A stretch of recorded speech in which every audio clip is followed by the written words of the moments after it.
Good morning, सुप्रभात सभी छात्र छात्राओं को। हिंदी मीडियम वाले जो बच्चे हैं 12th क्लास के, उनके लिए आज का अपना जो टॉपिक है वो ही है जो पहले चल रहा था अपना, कि जो पहले क्लास लिख देता हूँ मैं। क्लास है अपनी 12th क्लास और वो है हिंदी मीडियम वाले जो छात्र छात्राएं हैं, ठीक है, उनके लिए आज का जो अपना टॉपिक है वो कोई चल रहा है, ये कई दिनों तक चलेगा, ठीक है। टॉपिक जो है वो है पोषण, जो पोषक तत्वों की जो भूमिका होती है उसके बारे में हम पढ़ेंगे। 17 प्रकार की जो पोषक तत्व हम पढ़ रहे हैं उनकी भूमिका, पोषक तत्वों की जो भूमिका है डियर स्टूडेंट, उसके बारे में, ठीक है, कि पोषक तत्व जो होते हैं उनकी क्या भूमिका होती है एक न्यूट्रिशन के रूप में पेड़ पौधे जो होते हैं उनमें, ठीक है। तो उसको हम पढ़ने की कोशिश करेंगे, पोषक तत्वों की भूमिका को। और हमने पहला पढ़ लिया था नंबर 1, 2 और 3 के रूप में हमने पढ़ा था 1, 2 एंड 3। और ये कौन से थे डियर स्टूडेंट? ये कार्बन, हाइड्रोजन और ऑक्सीजन थे। और इसमें हमने क्या पढ़ा था कि ये जो होते हैं ये संरचनात्मक घटक होते हैं। कैसे होते हैं? संरचनात्मक घटक होते हैं। किसी भी पादप की जो स्ट्रक्चर होती है उसको बनाने में जिन तत्वों की भूमिका होती है वो कार्बन, हाइड्रोजन और ऑक्सीजन होते हैं। क्यों? क्योंकि इनके संगठन से कुछ संरचनात्मक यौगिकों का निर्माण होता है। और वो यौगिक कौन कौन से हैं? वो यौगिक हैं कौन कौन से? कार्बोहाइड्रेट है, प्रोटीन है और वसा है, ठीक है। मोस्टली एक जो प्लांट होता है इन्हीं के द्वारा मिलकर बना हुआ होता है। इनके बारे में हम पहले पढ़ चुके हैं 1, 2, 3। सामान्य जानकारी आज के लिए आपकी जो ये है कि इस चैप्टर के आपको नोट्स जो है वो नहीं भेजे जाएंगे, ठीक है। हाँ, बिल्कुल सही सुन रहे हो आप। मैं क्या कह रहा हूँ कि इस चैप्टर के नोट्स आपको नहीं भेजे जाएंगे। आपको यहाँ से, कहाँ से, 1, 2, 3 जो वाला जो यहाँ से शुरू हुआ है पोषक तत्वों की भूमिका वाला टॉपिक डाल के, ठीक है, यही डाला है लास्ट हमने। और यहाँ से आपको जैसा मैं बोर्ड के ऊपर लिखता हूँ, ठीक है, वही आपको नोटबुक में उतारना है। क्योंकि इस चैप्टर में जिस तरह के क्वेश्चन पुटअप किए जाते हैं उन क्वेश्चनों को मैं आपको बताता हुआ चलूंगा। यहाँ से एक ही नंबर का सवाल आता है इस पूरे चैप्टर से, और वो आता है यही इसी टॉपिक से, पोषक तत्वों की भूमिका वाले टॉपिक से, कि किस उक्त पोषक तत्व की अगर कमी किसी पादप में हो जाए तो कैसे सिम्टम जो होते हैं वो, या कैसे कमी के लक्षण क्या दिखाई देते हैं, कौन सा जो रोग है वो पादपों में हो जाता है, ये चीज जो है वो। तो आपको क्या काम करना है? आपको करना है कि जैसा मैं बोर्ड के ऊपर लिखूंगा आपको डियर स्टूडेंट वही उतारना है। समझ गए मेरी बात? वही आपको क्या करना है? उतारना है। तो ये अपना तीसरा वीडियो है। और दूसरे वीडियो से समझाने के लिए तो मैंने पहले भी बताया था आपको, आप उनको भी समझ सकते हैं, वो भी चीजें अच्छी हैं। जैसे पादप भस्म क्या होता है, एक प्लांट का शुष्क भार हम कैसे ज्ञात कर सकते हैं, ठीक है, किस प्रकार से, तो वो चीजें भी आप कर सकते हैं। लेकिन साथ ही साथ यहाँ से आपको क्या करना पड़ेगा? जैसा मैं बोर्ड पे लिखूंगा वैसा ही आपको क्या करना पड़ेगा? उतारना पड़ेगा। सो डियर स्टूडेंट, नंबर 4 डालिए, क्योंकि 1, 2, 3 तो हम डाल चुके हैं पहले। और नंबर 4 है नाइट्रोजन। क्या है? अगला जो पोषक तत्व है वो है नाइट्रोजन। क्या है? नाइट्रोजन। 3 चीजों के रूप में मोस्टली प्रत्येक जो भी हम पढ़ेंगे उसमें हम 3 चीजों को पढ़ने की कोशिश करेंगे। और वो 3 चीजें कौन कौन सी हैं? वो 3 चीजें हैं, पहली कि उक्त पोषक तत्व का जो अवशोषण है वो पौधे किस रूप में करते हैं, राइट। दूसरी चीज क्या है कि उसकी आवश्यकता पौधे को किन किन भागों में होती है, समझ गए। और तीसरी चीज पढ़ेंगे उसके सिम्पटम, यानी कि कमी के लक्षण, एक पादप में कौन कौन से कमी के लक्षण दिखाई देते हैं। ये 3 चीजें हम प्रत्येक जो भी एक हमारे पास एक जो एलिमेंट्स है, जो पोषक तत्व है, उसके बारे में पढ़ने वाले हैं, राइट।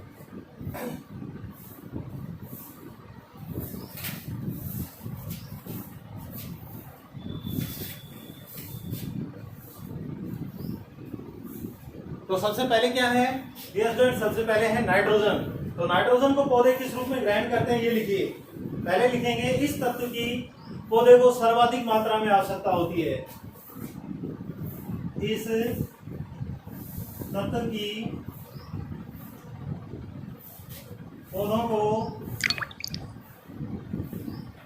सर्वाधिक आवश्यकता होती है।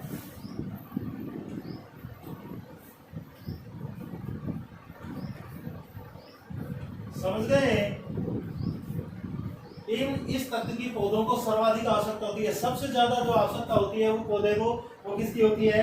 नाइट्रोजन की। पौधे इसे मृदा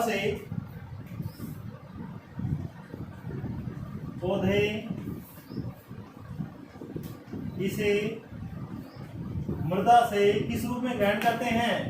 NO3 यानी कि नाइट्रेट।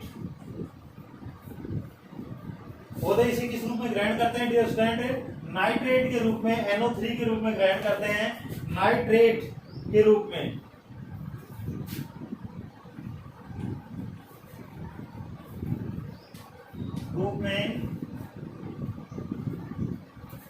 तथा कुछ मात्रा में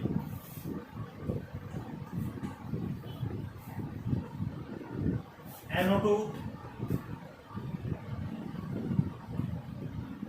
नाइट्राइट NO2 के रूप में ग्रहण करते हैं। ध्यान रखना ये बात आ गई कि मृदा से नाइट्रोजन का जो अवशोषण है वो इसके ऑक्साइडों के रूप में होता है। नाइट्रोजन के जो ऑक्साइड होते हैं वो केमिस्ट्री में आपने पढ़े होंगे। कौन कौन से हो सकते हैं? NO3 हो सकता है, NO2 हो सकता है, NO हो सकता है, या फिर हाइड्राइड भी होता है जिसे अमोनिया कहते हैं। ठीक है, तो पौधा जो होता है मृदा से नाइट्रोजन को इसी रूप में ग्रहण करता है, NO3 के रूप में कर सकता है, NO2 के रूप में, या किसी बहुत कम मात्रा में अवपात स्वरूप किसके रूप में करता है? अमोनिया के रूप में ग्रहण करता है। तो ये तो होगी इसकी ग्रहण करने की बात। कुछ ज्यादा नहीं है, बड़ा आसान है, बहुत आसान टॉपिक है। ठीक है, तो इसे मृदा से NO3 के रूप में तथा कुछ मात्रा में NO2 के रूप में ग्रहण किया जाता है। ठीक है,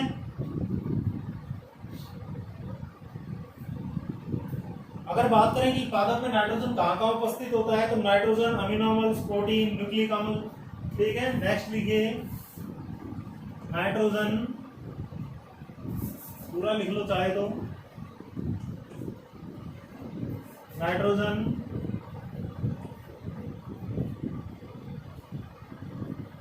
अमीनो अम्ल, प्रोटीन, न्यूक्लिक अम्ल,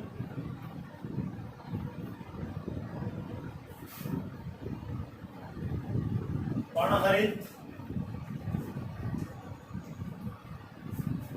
अमीनो नाइट्रोजन जो होता है वो अमीनो अम्ल का, प्रोटीन का, न्यूक्लिक अम्ल का, पर्णहरित का, विटामिन तथा हार्मोन का मुख्य संगठन है। किन किन का? विटामिन तथा हार्मोन का मुख्य संगठक है।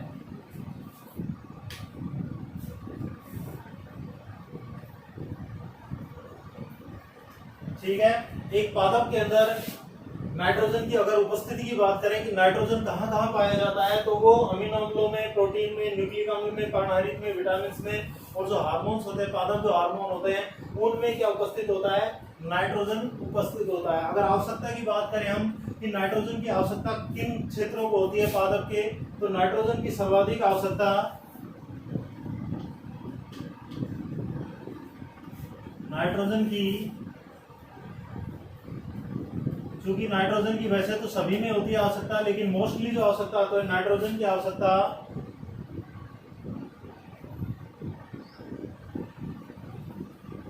वृद्धिशील भागों में होती है।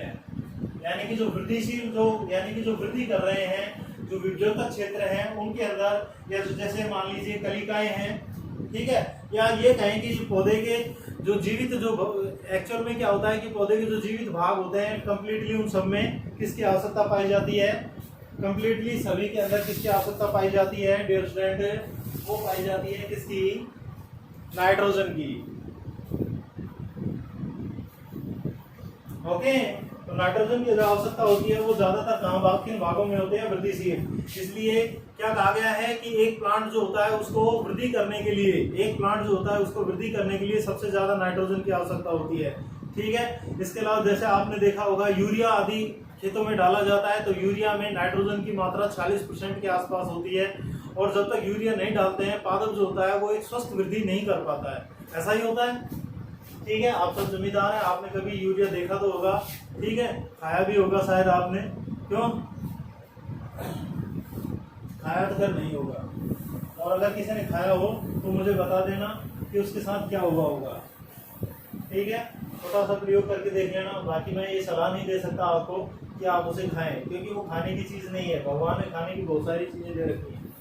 कहीं आप भी सोचें कि हम भी यूरिया खा लें और पौधों की तरह हम भी लंबे हो जाएं, ऐसा नहीं हो सकता। ठीक है, मत खा लेना यूरिया। तो ये तो लिख लिया होगा आपने, सभी नोट कर लिया होगा। अब हम इसकी कमी के लक्षण देखते हैं कि अगर पादप में नाइट्रोजन की कमी हो जाए तो क्या होगा। टोपी डाल लीजिए, न्यूनता के लक्षण। न्यूनता के लक्षण, ठीक है। सिम्पटम क्या होते हैं कि कमी जो होती है वो न्यूनता की क्या क्या लक्षण दिखाई देते हैं। तो नंबर 1 कि पादप में अगर नाइट्रोजन की कमी हो जाए तो क्या होगा। ठीक है, आप लिख सकते हैं नाइट्रोजन की कमी से पत्तियों में हरमहीनता हो जाती है। ओके, नाइट्रोजन की कमी से क्या हो जाता है, पत्तियों में हरिमहीनता हो जाती है। ओके, क्या हो जाती है, हरिमहीनता। हरिमहीनता को दूसरे नाम से हम जानते हैं क्लोरोसिस। पत्तियां जो होती हैं डियर स्टूडेंट वो पीली पड़ जाती हैं। कैसी पड़ जाती हैं, पीली पड़ जाती हैं। नाइट्रोजन की कमी से पत्तियों में क्या हो जाती है, हरिमहीनता हो जाती है, पहली बात। ठीक है, अगर हम दूसरी बात करें कि नाइट्रोजन की कमी से और क्या क्या हो सकता है, क्या लक्षण दिखाई देते हैं, तो डियर स्टूडेंट या हरिमहीनता का दूसरा नाम जो है, इस चीज को समझो कि हरिमहीनता में पहले मैं जिक्र कर लेता हूँ। डियर स्टूडेंट, हरिमहीनता जो होती है ये क्यों उत्पन्न होती है, हरिमहीनता क्यों उत्पन्न होती है, ये समझना बहुत जरूरी है। क्योंकि बहुत सारे जो एलिमेंट्स होते हैं, पोषक जो तत्व होते हैं डियर स्टूडेंट, उन पोषक तत्वों में ये अक्सर देखने को मिलता है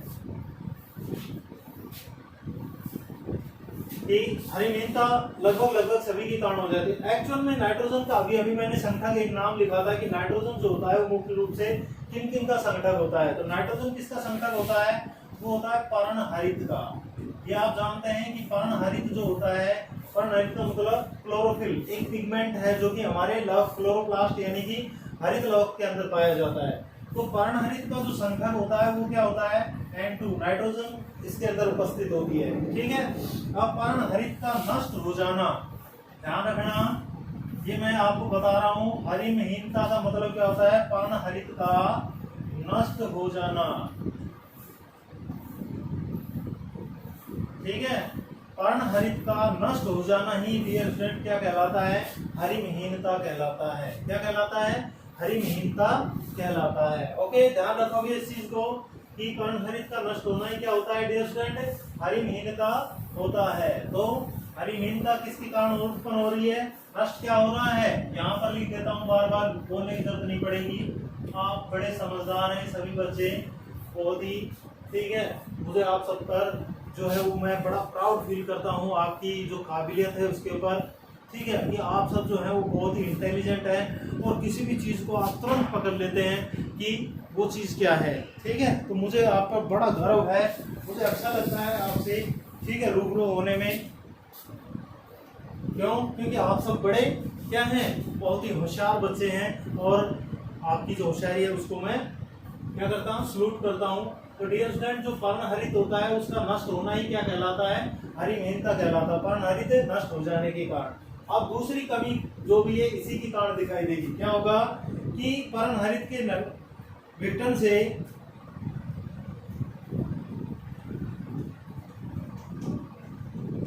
पर्णहरित के विघटन से, ये मैं बिल्कुल सही कह रहा था, वास्तव में ही आप सब बच्चे काबिल हैं। लगभग सभी बच्चे जो हैं वो जो हमारे वीडियोस हैं उन्हें फॉलो कर रहे हैं, लगातार कमेंट्स भी करते हैं। ठीक है, कमेंट तो बहुत कम बच्चे करते हैं। मैंने बार बार कहा आपसे कि बेटा कमेंट जरूर किया करो, कि आपको अगर समझ में नहीं आ रहा है तो आप हमसे कम से कम बात तो कीजिए, हमें भी ऐसा फील हो कि आप जो है वो हमारे सामने बैठे हुए हैं और हम आपको उसी तरह से पढ़ाने की कोशिश कर रहे हैं। तो आप इस चीज़ को समझो, मेरी बात को। ठीक है, कमेंट जरूर किया करो कि सर ये चीज़ हमें समझ में आई है या नहीं आई है।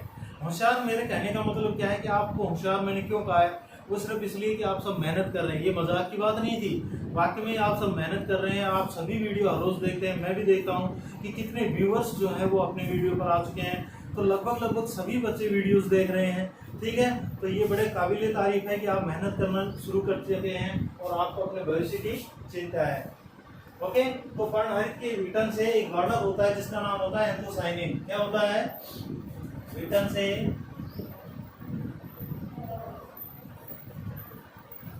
गुलाबी रंग का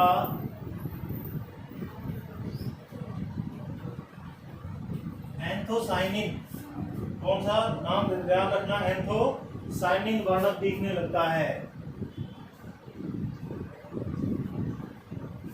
दिखने लगता है। ठीक है, जिससे क्या हो जाता है? पत्तियां गुलाबी हो जाती हैं।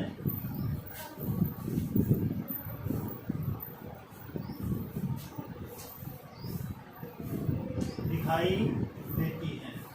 ठीक है, समझते होंगे, बिल्कुल आसान है समझना इस चीज को। क्या कहा गया है कि नाइट्रोजन की कमी से तो हरिमीनता हो जाती है। हरिमीनता का मतलब पर्णहरित का विघटन होता है। दूसरा भी सिम्टम इसी से संबंधित है कि पर्णहरित के विघटन से गुलाबी रंग का एक वर्णक होता है, पत्तियों में पाया जाता है, जिसे एंथोसाइनिन कहते हैं, वो दिखाई देने लगता है, जिसके कारण पत्तियां जो होती हैं वो गुलाबी हो जाती हैं। कैसी हो जाती हैं? गुलाबी हो जाती हैं। ठीक है, नंबर 3, पार्श्व कलिकाओं की प्रसुप्ति बढ़ जाती है। पार्श्व कलिकाओं की प्रसुप्ति बढ़ जाती है। ठीक है, पार्श्व जो कलिकाएं होती हैं उनकी जो प्रसुप्ति होती है, प्रसुप्ति का मतलब क्या होता है कि वो वृद्धि करना बंद कर देती है एक प्रकार से। ठीक है, पार्श्व कलिकाएं जो होती हैं वो वृद्धि नहीं करती हैं। ठीक है, तो बगलों की जो होती हैं वो वृद्धि नहीं कर पाती हैं। और कहने का मतलब ये है कि पादप जो है उसकी वृद्धि रुक जाती है। पादप जो होता है वो सामान्यतः एक स्वस्थ पादप के मुकाबले आकार में कैसा रह जाता है? छोटा रह जाता है। तो ये इसके सिम्टम है, फटाफट नोट कर लीजिए, पॉज करके इसको फिर हम मिटा रहे हैं।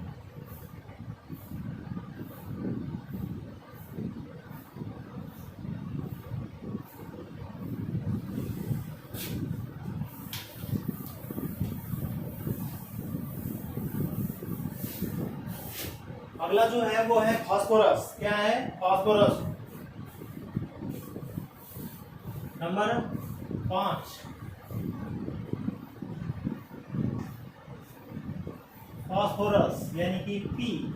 ठीक है, अब इसकी क्या बात करें कि पेड़ पौधे इसे किस रूप में ग्रहण करते हैं मृदा में। एक्चुअल में फास्फोरस को ग्रहण करने का सिर्फ और सिर्फ एक ही तरीका हुआ है, मिट्टी से ही करते हैं। तो पौधे इसे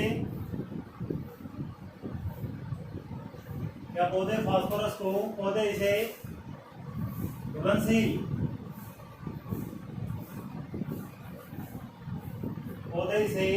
किस रूप में? घुलनशील अकार्बनिक फास्फेट आयन, अकार्बनिक फास्फेट आयन, अकार्बनिक फास्फेट आयन कौन कौन से? H2PO4 व HPO4 के रूप में ग्रहण करते हैं। के रूप में क्या करते हैं? ग्रहण करते हैं। राइट, समझ गए कि क्या क्या है कि पौधे इसे घुलनशील अकार्बनिक फास्फेट आयन कौन कौन से हैं? वो ये कार्बनिक अम्ल होता है। ठीक है, H2PO4 और HPO4 के रूप में इसे पौधे जो होते हैं वो ग्रहण करते हैं। ठीक है,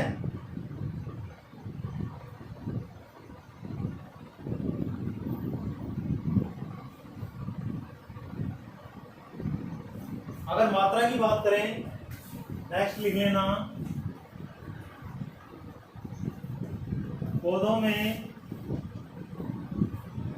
इसकी मात्रा उनके शुष्क भार के, पौधों का जो शुष्क भार होता है उसके, ठीक है, पौधों में इसकी मात्रा उनके शुष्क भार के या शुष्क भार का 0.2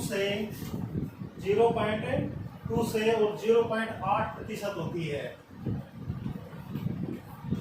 ओके, क्या कहा गया है कि पौधे में जो इसकी मात्रा है, फास्फोरस की जो मात्रा होती है वो की होती है 0.2 से 0.8%, 0.2 से 0.8% के आसपास होती है। ठीक है,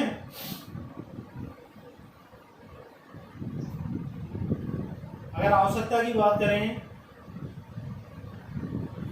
मुख्य घटकों की अगर हम बात करें तो फास्फोरस, फास्फोलिपिड का, इनका सबका ये आप इसे साथ साथ नोट कर लिया करिए, बाद में पोज करके कर लेना।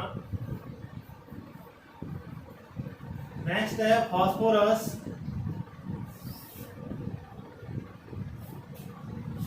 फास्फोरस, फास्फोलिपिड,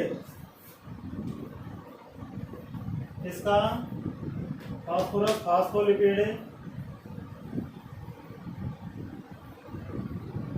न्यूक्लिक अम्ल, फास्फोरस जो होता है फास्फोलिपिड का, न्यूक्लिक अम्ल का NAD, NADP, ATP, इस तरह से। ठीक है, NAD, NADP व ATP का मुख्य संघटक है, का मुख्य संघटक है। ठीक है, एक पौधे में कहाँ कहाँ उपस्थित होता है फास्फोरस और कौन किन चीजों को बनाने में मदद करता है, तो वो क्या क्या है, वो है फास्फोरस, फास्फोलिपिड, न्यूक्लिक अम्ल, NAD, NADP और ATP। अब यहाँ पर कंफ्यूज जो है वो आप हो रहे होंगे इन तीन शब्दों से, NAD से, NADP से और ATP से। डियर फ्रेंड, NAD, NADP और ATP जो है ये एक्चुअल में ऊर्जा के स्रोत हैं। ठीक है, इनको हम प्रकाश संश्लेषण वाला जो चैप्टर पढ़ेंगे उसके अंदर बिल्कुल क्लियरली आप इनको अच्छी तरह से समझ जाएंगे। ठीक है, फुल फॉर्म चाहो तो मैं अभी आपको बता सकता हूँ। NAD की होती है nicotinamide adenine dinucleotide, nicotinamide adenine dinucleotide. ठीक है, डाइन्यूक्लियोटाइड। और NADP का जो होता है इसी के पीछे निकोटिनामाइड एडेनिन जो डाइन्यूक्लियोटाइड है उसके पीछे आप फास्फेट और जोड़ देंगे। ATP की आप सभी जानते हैं एडिनो ट्राइफॉस्फेट या एडिनोसिन ट्राइफॉस्फेट। ठीक है, तो ये इनकी फुल फॉर्म्स होती हैं। यहाँ तक आप फटाफट नोट कर लीजिए। इसके पश्चात नेक्स्ट अगर हम बात करें कि काम में कहाँ कहाँ उपस्थित होती है,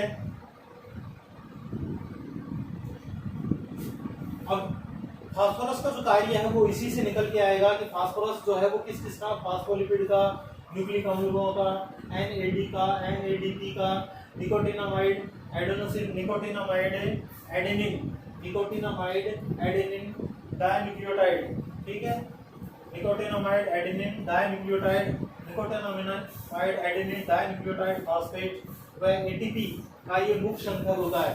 तो कार्य जहाँ पर आवश्यकता की जहाँ पर बात होती है वो आवश्यकता भी यही होती है कि ये जो काम करते हैं ये तीनों, ठीक है, ये तीनों किसका काम निपटाते हैं, ये तीनों का तीनों किसका काम निपटाते हैं, ये दो चीजें करते हैं। क्या क्या, एक तो करते हैं प्रकाश संश्लेषण में मदद, इसमें प्रकाश जो संश्लेषण की प्रक्रिया होती है उसमें मदद करते हैं। दूसरा ये करते हैं श्वसन जो होता है पादपों के द्वारा जो किया जाता है उसमें मदद करते हैं।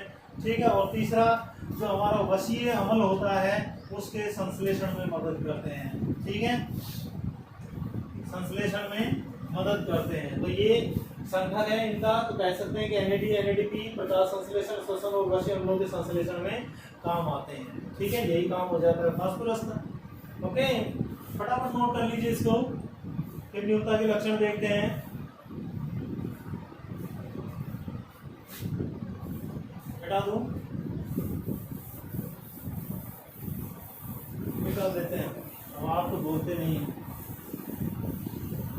अब हम इसकी किसकी बात करें, अगर हम इसकी न्यूनता के लक्षणों की बात करें, न्यूनता के लक्षण, तो न्यूनता के जो लक्षण है डियर फ्रेंड वो क्या क्या दिखाई देते हैं। तो नंबर एक, अगर फास्फोरस की कमी हो जाती है तो पहला क्या है, पहला होता है कि जो पत्ती व तने में एंथोसायनिन वर्णक का निर्माण होना शुरू हो जाता है। सेम उसी प्रकार से पत्तियों में एंथोसायनिन वर्णक का निर्माण। ठीक है, ये पहली बात। दूसरी, पत्तियां विकृत हो जाती हैं, कैम्बियम की सक्रियता कम हो जाती है। नंबर दो, पत्तियां कैसी हो जाती हैं, विकृत हो जाती हैं। विकृत का मतलब उड़ी तुड़ी हो जाती हैं। ठीक है। नंबर 3 जो हमारी ऐधा होती है, ध्यान है आपको, ऐधा, अरे ऐधा द्वितीयक वृद्धि में काम आती है। सेकेंडरी जो ग्रोथ होती है डाइकोट के अंदर, ठीक है। ये मान लीजिए क्या है, इसको दो भागों में बांट दें, जाइलम और फ्लोएम के बीच के अंदर एक परत पाई जाती है जिसे हम कैम्बियम कहते हैं। क्या कहते हैं, कैम्बियम कहते हैं या ऐधा कहते हैं। तो इसी ऐधा की सक्रियता कम हो जाती है। तो क्या लिखें, ऐधा की सक्रियता कम हो जाती है। ठीक है, ऐधा की सक्रियता कैसी हो जाती है, कम हो जाती है। ये इसकी न्यूनता के लक्षण है डियर स्टूडेंट।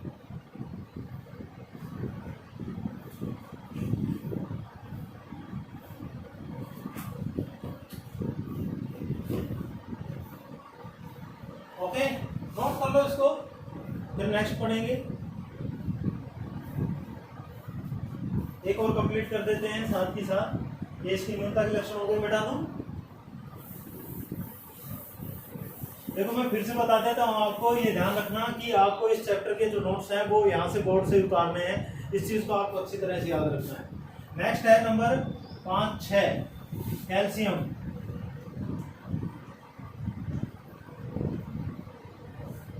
ठीक है, कैल्शियम को पौधे किस रूप में ग्रहण करते हैं, पौधे इसे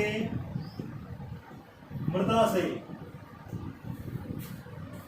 कैल्शियम आयन के रूप में ग्रहण करते हैं।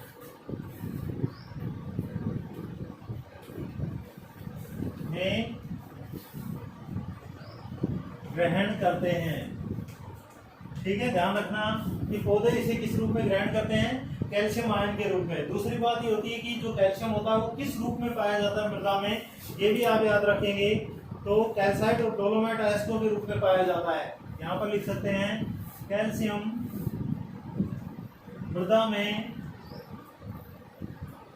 किस किस के रूप में, डोलोमाइट और कैल्साइट जो होता है वो अयस्कों के रूप में पाया जाता है। ठीक है, मृदा में कैल्साइट व डोलोमाइट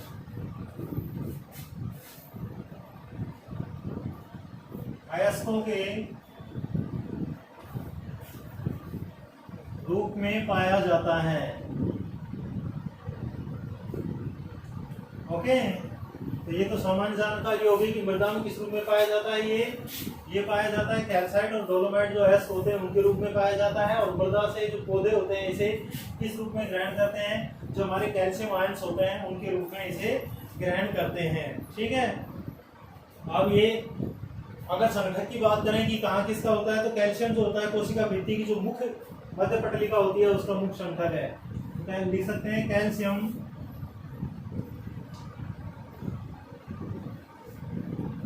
कोशिका भित्ति की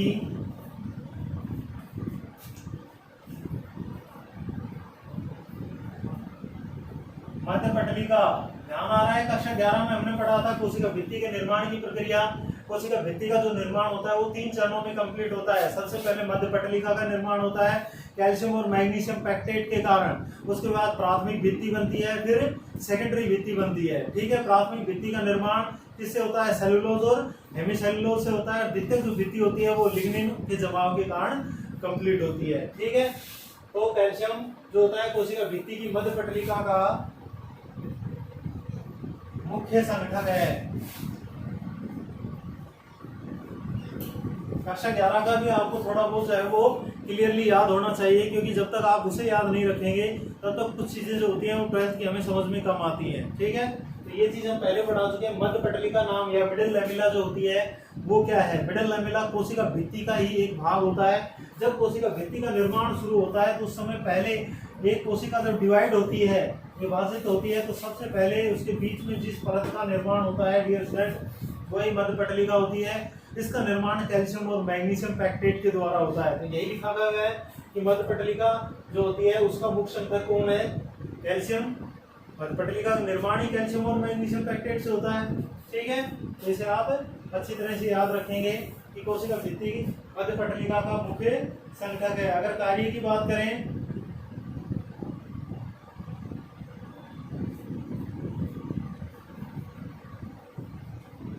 यह है यानी कि कैल्शियम क्या काम करता है, जो उप इकाइयां होती है न्यूक्लिक अम्लों को प्रोटीन से जोड़ने का कार्य करता है, ये कह सकते हैं। यह है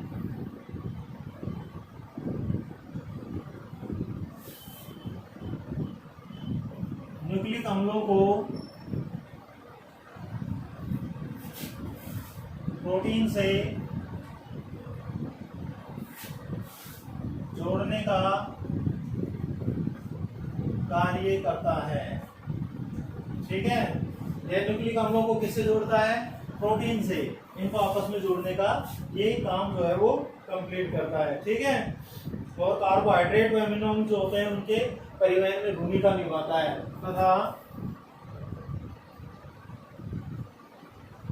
कार्बोहाइड्रेट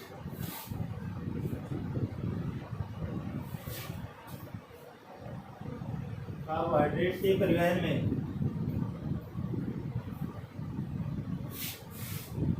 भूमिका निभाता है।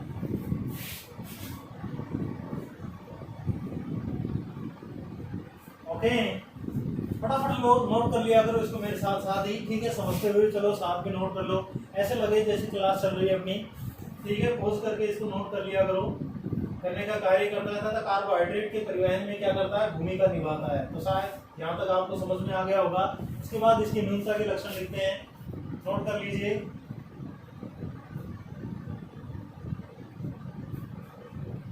बैठा दूं,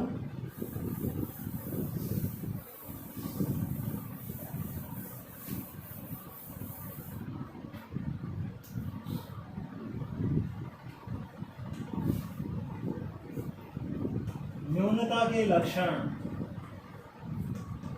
ठीक है, न्यूनता के लक्षण क्या क्या दिखाई देते हैं। सबसे पहले तो यही बात होती है कि हम जानते हैं कि कैल्शियम जो होता है वो मध्यपटलिका का मुख्य संघटक है। तो सबसे पहले हम ये लिखेंगे कि कोशिका भित्ति का लचीलापन समाप्त हो जाता है।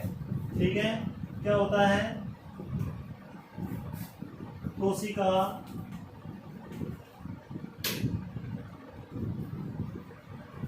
भित्ति का लचीलापन समाप्त हो जाता है, पहली बात। ठीक है, कोशिका भित्ति का लचीलापन क्या हो जाता है, समाप्त हो जाता है। नेक्स्ट,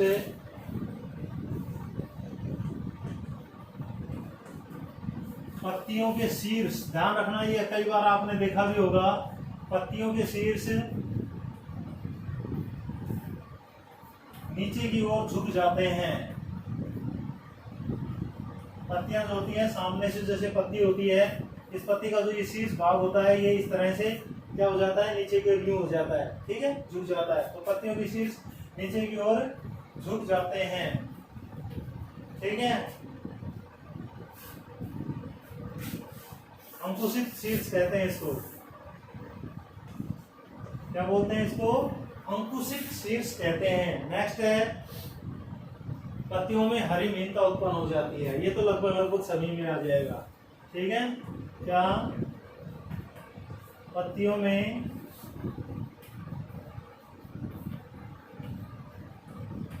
हरी मीनता उत्पन्न हो जाती है। Right to information. ओके, तो ये इसकी न्यूनता के लक्षण है। पॉज करके लिख लीजिए। गुड। सो आज जो है हमने 3 पढ़े हैं, नाइट्रोजन को पढ़ा, कैल्शियम को पढ़ा और साथ साथ हमने फास्फोरस को पढ़ा। इनकी मृदा से किस तरह से अवशोषण किया जाता है, किस रूप में किया जाता है, ये जाना। साथ ही ये जाना कि ये किसके संघटक होते हैं और इनके पौधे में न्यूनता के क्या क्या लक्षण दिखाई देते हैं। तो डियर स्टूडेंट, आज के लिए इतना ही। ठीक है, बाकी फिर से बता देता हूँ कि इनके नोट्स आपको बोर्ड से ही उतारने पड़ेंगे। क्यों? क्योंकि जो है इसी रूप में छोटे छोटे हैं, समझते भी चलोगे आसानी से, आप इन उतार भी लोगे, कोई दिक्कत नहीं आएगी आपको। ठीक है, so goodbye, have a nice day. मुस्कुराते रहिए, खुश रहिए।